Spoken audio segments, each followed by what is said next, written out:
Hello and welcome to Tory Talks. I'm Sam Murray, and today I'm pleased to be joined with our special guest this week, former Health Minister and current Central Suffolk and North Ipswich Member of Parliament and doctor working in the NHS.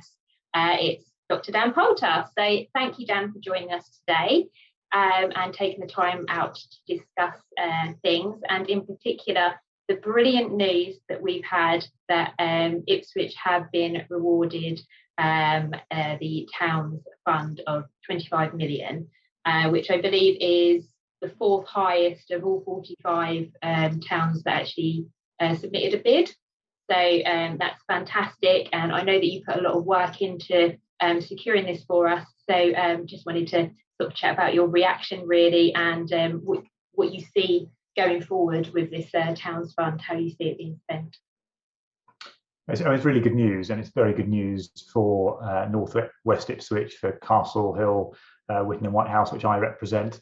It took, it was a government initiative that was set up about 2 years ago and announced that certain towns would be eligible for bidding for the Towns Fund, and we worked together with, work through, particularly myself and Tom Hunt, to make sure that we got in there some measures that weren't just going to benefit the same old things in Ipswich, but we're going to make probably a much bigger impact on people's lives throughout the town. So the shopping parades project was one of the schemes that's been included in the Towns Fund. That's going to be almost £3 million coming to revamp and regenerate our local shopping parades. And we know that during the recent COVID pandemic, how important those local shopping parades, in a bit Fircroft Road or Ulster Avenue or Meredith Road or the Dales, just to name a few in our part of the world, North Ipswich, how important those shopping parades have been to people as a source of local supplies. And it's really important that we support those businesses and shops as we go forward. So there'll be an opportunity for those areas that we care about to bid for part of that money, and I'm very confident that we can put some good bids together and make sure that we get a good amount of that money for shopping parades in North West Ipswich. Yeah, I mean, I must admit, when I read through it, I was really surprised that there was a section there, and I was really pleased by it, because I used to live in Henley, and so my closest, anything really, was Meredith Road, and I think for years it's been taken for granted how important those shopping parades are. Many people can't drive and don't necessarily want to jump on a bus and bring all their kids and all that to the centre of town. And so these little shopping parades just slightly outside the centre seems to be so important to the community, but then lack the correct funding to regenerate it. So I was really happy to see that. We've got in North Ipswich 5 shopping parades, haven't we? And so how would you expect the process to be taken further, sort of in terms of bidding? Would you see it as more of a public consultation, or would it be area of deprivations, that kind of thing? How would you like to see the money prioritised? It's going to be very much a process that we're going to begin now setting up to see how that money is prioritised. What I like to see, though, is to see the different shopping parades put their hand up and say why that money would make a difference to them, and how it could improve things in that area. So I'm very keen on public consultation to make sure that we consult residents and shopkeepers to demonstrate what benefits could be to that particular shopping parade, and why that shopping parade needs a certain amount of money. So it could be, for example, the fact that parking parking for people who want to go to the shopping parade could be improved. It could be about improving the if you like, the facades of some of the shops. It could be about putting in making the shopping parades more attractive with some nice flower beds and tree planting. There are lots of potential options. I've just named a few there,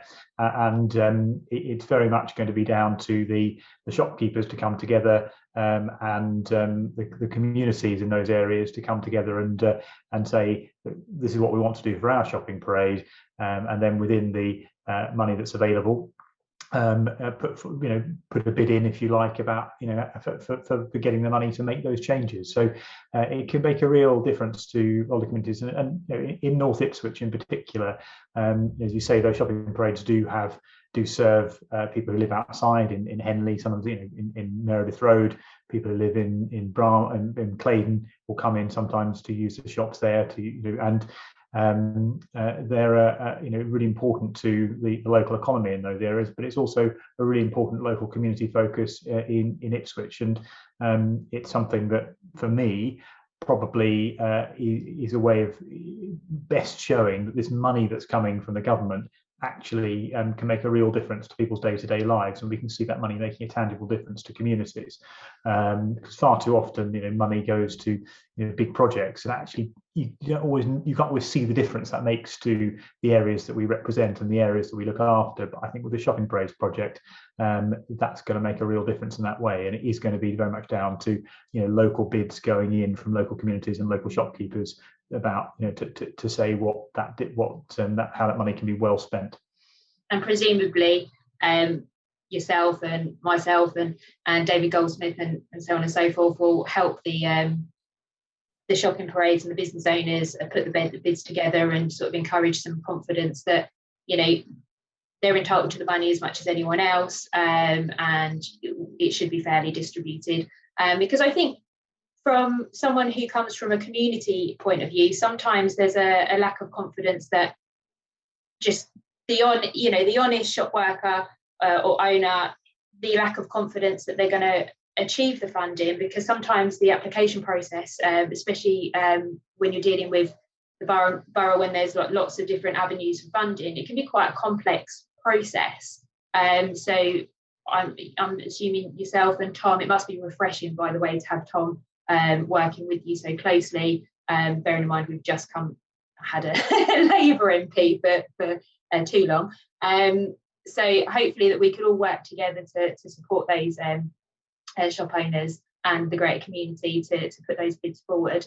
So I look forward to that, instead of it being a bit of a faceless consultation, which is what I think puts people off, because it's normally online and that. So that's just a sort of my 2 pennies worth in terms of consultations, and we have seen in the past lengthy, expensive consultations going ahead, and unfortunately that's where the money seems to be sucked up as such. So it'd be nice for it to just be spent on the actual projects, but it's not the only funding that we're receiving. We're receiving an awful lot of funding at the moment through central government. In particular, I know you support this, supporting rough sleepers.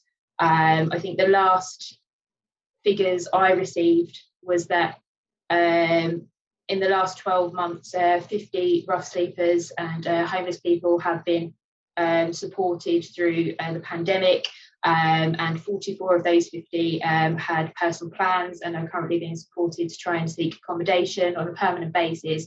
And I think personally the pandemic has exposed a lot of areas that we have been doing work on, but we could do better. And it's nice to see that the government is giving an awful lot of support to ensure that as we come out of this pandemic, we don't forget that those little areas, those really important areas for some that are most vulnerable in society, are continuing to get that support. And I read that you're very keen on supporting rough sleepers and the homeless, and so I'm sure you probably had a part to play in making sure that was part of the agenda. That's right, and I do my best, and what I've always tried to do is to draw on my frontline clinical experience. And as a doctor, I'm a psychiatrist. I work in addiction psychiatry, so we look after a lot of people who, are either temporarily or have been long-term street homeless, and a very vulnerable group of people. And what I try and do is bring that frontline experience and that day-to-day knowledge, what it's really like out on the streets and what it's really like to look after and care for people who are in those very difficult positions. I take that back to government and suggest better ways forward or schemes. And sometimes that's done more formally in the sort of parliamentary debating arena, but sometimes it's also done informally through letters to ministers or through conversations and meetings. And certainly, you're absolutely right. It's been there's been a lot of progress made recently, in addressing the issue of street homelessness, and that's very welcome. You touched on mental health, which obviously you have day-to-day experience with. What are your concerns post-pandemic with people's mental health? Obviously, we've been in lockdown and on our own for quite a significant amount of time. Do you anticipate that there's going to be a greater focus on mental health, any particular funding, or is that a direction you would like to be seen? Because I think we've come a long way, but we're still not recognising that mental health is just as important as physical health. Sometimes it can be quite difficult to get access to mental health provisions. So how would you like to see things going forward from a mental health point of view, Suffolk? So you're absolutely right. I mean, there's been for decades a lack of parity between the amount of funding and investment in physical health services compared to mental health services. And mental health services attract, well, I would say less than 10%, probably close to 5% of the total NHS budget, given the fact that actually, the number of people who at some point in their lives are going to be affected or touched by poor mental health, that's not an adequate level of funding, and it certainly doesn't represent parity of esteem.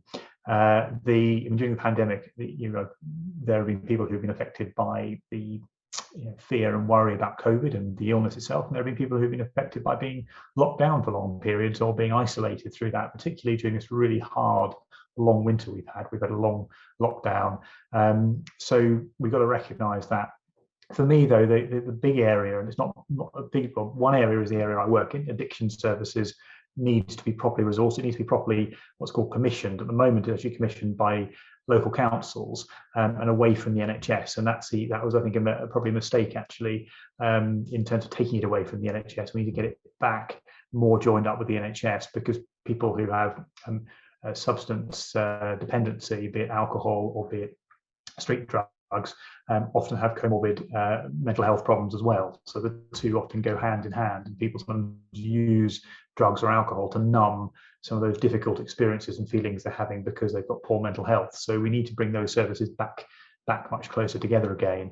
And the other area for me is CAM services, the child and adolescent mental health services, because I see as a constituency MP a lot of people struggling to get assessment for their children when that's needed, and it's difficult for teenagers as well to get rapid assessment at the moment. So more money needs to go into that, and that the interface between schools and the NHS could be improved, because some children who struggle when they've got children with autism or learning disability, there's a real struggle for some parents and to get the right support in schools. It's not because the schools don't want to provide it, but it's sometimes getting that joined up working with the NHS and to make sure that the assessment is done in a timely manner, and that then the right, when the assessment is properly funded. So if I'd like to see one big thing come out of this pandemic, I'd like to see more support for and better support for young people who've been particularly affected by lockdown, pandemic, but also just better support for CAMS, child and adolescent mental health services in general, because that's a big area for me to, and somewhere that we can certainly do better. It's interesting you touch on that, because part of the Suffolk County Council manifesto is changing children's centres into family hubs, which is something that I really am encouraged by. I have a son who has autism, and we did a lot of work through the children's centres. It was a lifeline for us, the children's centres, but unfortunately, once he turned 5, went to school, the support stopped at the children's centres because he was too old. And then we had to go through the process through the school. And as much as his school is fantastic, it's kind of like you stop and start again, and you have to explain everything to everyone. So the thing that I'm really encouraged by with our manifestos in Suffolk County Council-wise is that they've recognised that there is this whole, you get to know the family at a very young age, and then boom, the support stops. So it's going to be more of a, from what I understand, more of an outreach. It's going to be from birth to 19. And that will hopefully then coincide with the school as well, and there'll be a lot of joint up thinking as well, because from personal experience, the children's centres was kind of like the hub, and then everything else sort of attached to it, speech and language through the NHS, was all started from the children's centres.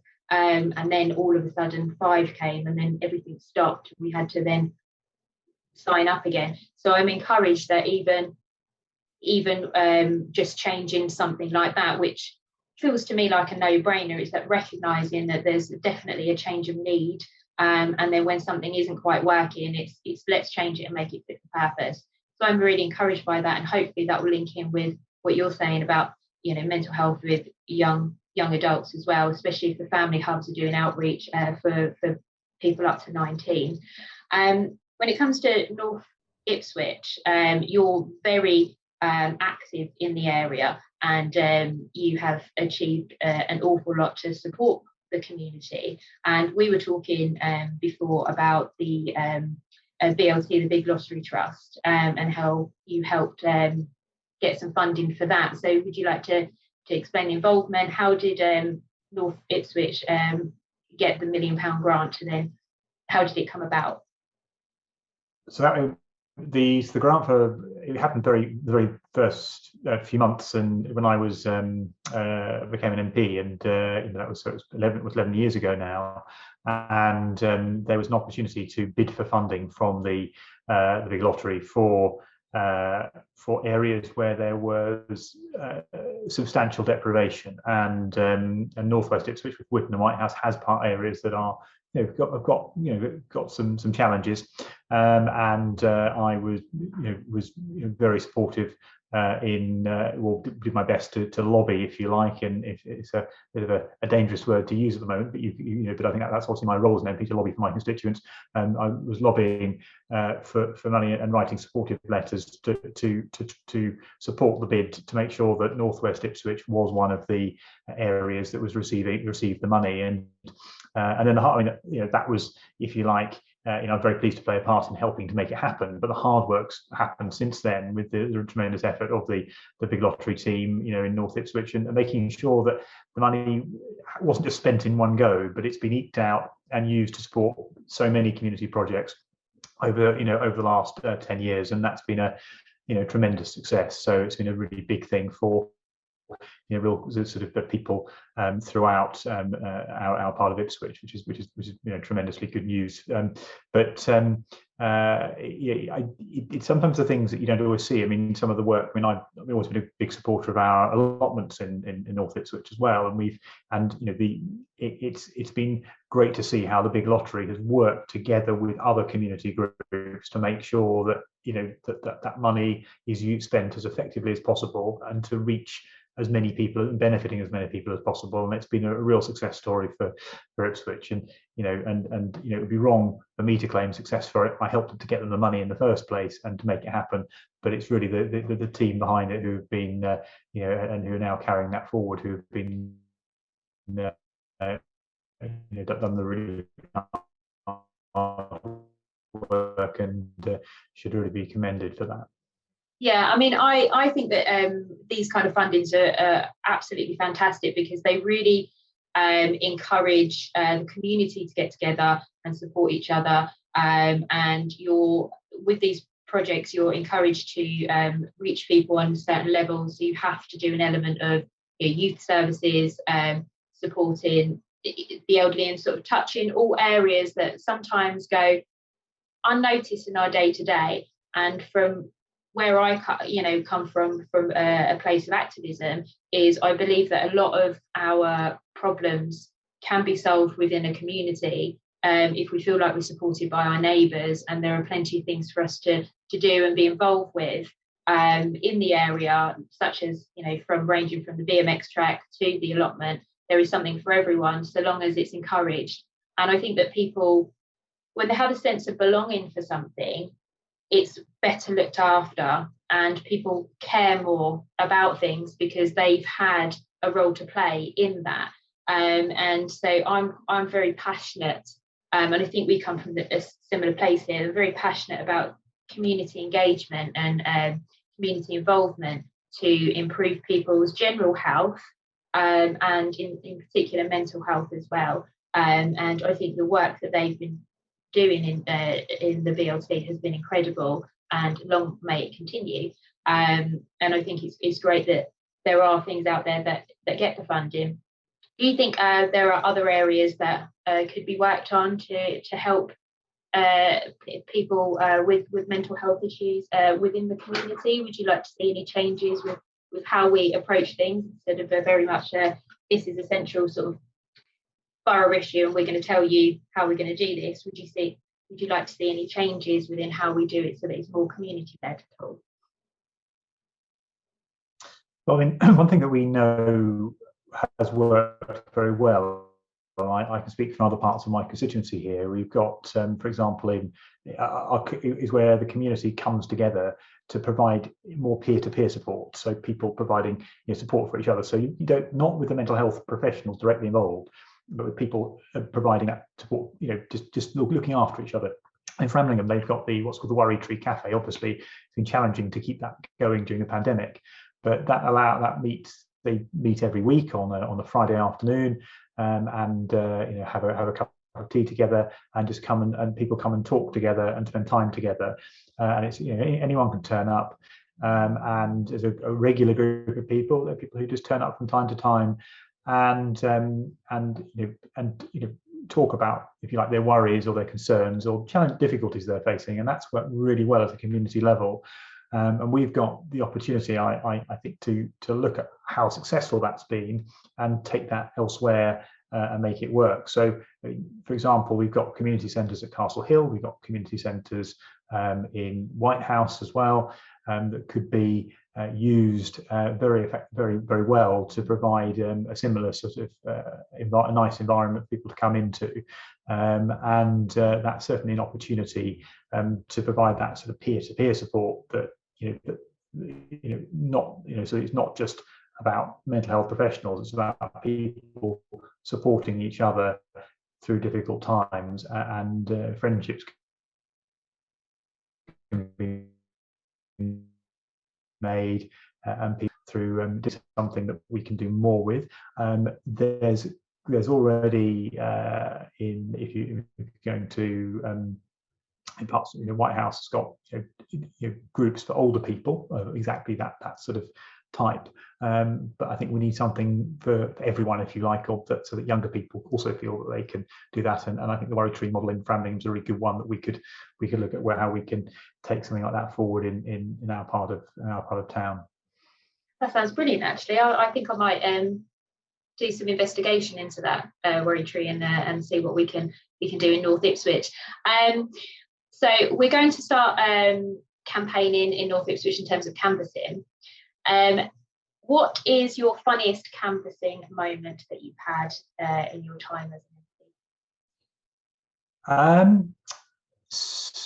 MP? Probably, I'm trying to think. Probably, my first election campaign, when I in 2010. I remember I was counting. I think it was in Hoxton. I think, which is it wasn't in Ipswich. It was in the top end of my constituency. And I remember knocking on the door to somebody, and a gentleman opened the door for me, and then said, "Oh," I said, "Well, hoping I would count on your support." And he said, "Oh yes, we usually do. We usually support you. You used to support your predecessor." And then as I just said, "Well, thank you very much," and I turned around to go. At that point, he said, he turned around and said, "Well, what, just one thing. What do you think of capital punishment?" And I turned around and saw that he had a shotgun cropped across his arm. So taking a quick guess as to what his position may be on the issue, I said, "Well, it's certainly something that should be thought about. Although I need to think a bit more carefully about what I think about it, but it's something that we should have to think about." And to which I got an approving nod, and then the door was shut behind me. But it was certainly the most sort of heart in mouth moment I can think of. I'm not in favour of capital punishment, but for the record, but nevertheless, it was one of those moments where It was, I think, a politician's answer rather than perhaps a strong answer as I should have given, were he not to have a shotgun cradled across his arm. Well, you do get that there at the door. I remember I was really keen on going over to Northern Ireland to campaign there, just to have some experience, because I thought it's definitely going to be something out of the ordinary. So in 2019, I went over to Belfast to do a bit of campaigning, and it absolutely fascinated. But the first question I was asked on the high street was obviously, am I pro-life? And so those were the very difficult conversations, because I know what my personal feeling is, but you can't speak on behalf of yourself. You have to speak on behalf of the candidate. So when you're not the candidate, it can be quite difficult, can't it, at times? But I remember when the Ring doorbells are driving me mad, but it was the first time I'd experienced a Ring doorbell that didn't have a buzzer on it. So I'm looking at this doorbell and I'm thinking, how on earth am I going to ring it? And so this chap came over to me and he said, are you all right there? And I said, oh, to be honest, I can't work out for the life of me how this rings. And so he said, do you want some help here? And I said, no, I'll be fine. And he walked off, and it rang on its own. And then I went to the next door and he answered the door and he said, well, I take it you've worked it out what next door has done. He said, I've been watching you for ages. I've never seen you so amused. So we ended up having a bit of a laugh about that. And he said, you seem like quite a human person, so I'm going to vote for you. And I didn't know how to take it at the time. And I said, I think I'll probably look like a bit of an idiot, actually, not being able to work out on the doorbell. But he was laughing for ages. But it's very bizarre what people say that they will vote for you on the basis. I had someone say, oh, I saw you at karaoke last week and you seemed quite brave, so I'm going to vote for you because of it. And I thought, crikey, I've got to vote because of karaoke. So happy days. But I'm really looking forward to coming out campaigning on Friday with you. And it'll be really interesting. This has been a very strange election, not being able to go out beforehand. And it will be incredibly interesting to see how it goes. But I think now that more people are getting the vaccination, I think the last number was over 40 million, wasn't it? I think people are feeling a little bit more comfortable about going back to normal gradually, and confidence is starting to build up. So it'll be nice to actually speak to humans again at the door. I'm really looking forward to it. And I know you enjoy campaigning and canvassing as well, don't you? So thank you so much for your time on this podcast. Now, thank you for everyone for watching and listening. But thank you so much to Dan for gracing us with this. It's been a really interesting talk, especially the Towns Fund, the shopping parade uplifting has come about. So thank you for that. And thank you guys for listening and watching.